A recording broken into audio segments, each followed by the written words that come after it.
Being a normal boy is a serious liability in today's classroom. Boys tend to be disorganized and restless. Some have even been known to be noisy and hard to manage. Sound like any boy you know? But increasingly, our schools have little patience for what only a couple of decades ago would have been described as boyishness. As psychologist Michael Thompson has aptly observed, girls' behavior is the gold standard in schools. Boys are treated like defective girls. Now, as a result, these defective girls are not faring well academically.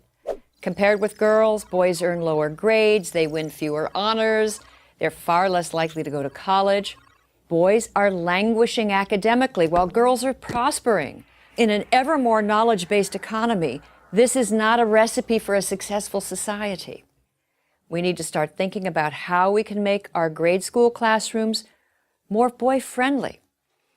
Well, here are 4 reforms that would make a very good start.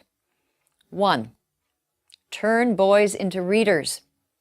In all age groups, across all ethnic lines, boys score lower than girls on national reading tests. Good reading skills, need I say, are critical to academic and workplace success. A major study in the UK discovered, not surprisingly, that girls prefer fiction, magazines, and poetry, while boys prefer comics and nonfiction. Boys whose eyes glaze over if forced to read Little House on the Prairie may be riveted by the Guinness Book of Records. Cool. Boys will read if given materials that interest them.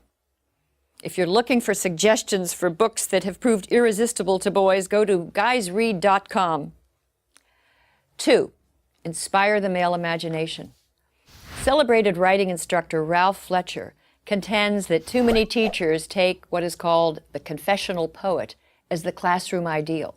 Personal narratives full of emotions and self-disclosure.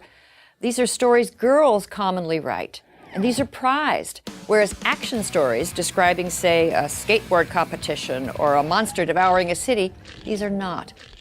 I recently read about a 3rd grader in Southern California named Justin who loved science fiction, pirates, and battles.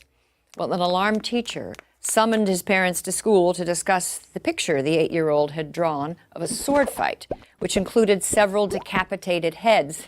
The teacher expressed grave concern about Justin's values. The boy's father was astonished, not by his son's drawing, which to him was typical boy stuff, but by the teacher's overwrought and female-centered reaction. If boys are constantly subject to disapproval for their interests and enthusiasms, they're likely to become disengaged and lag further behind. Our schools need to work with, not against, the kinetic imaginations of boys.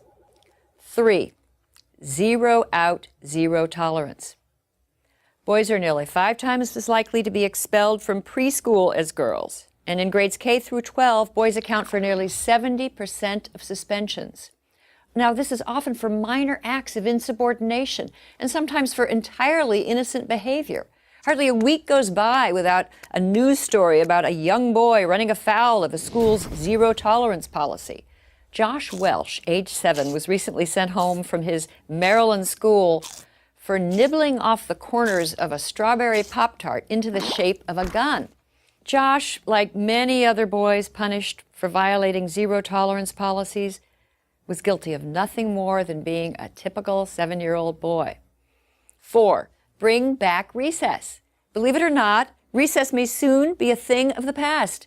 According to research summarized by the Science Daily, since the 1970s, school children have lost close to 50% of their unstructured outdoor playtime. And much-loved games have vanished from schoolyards.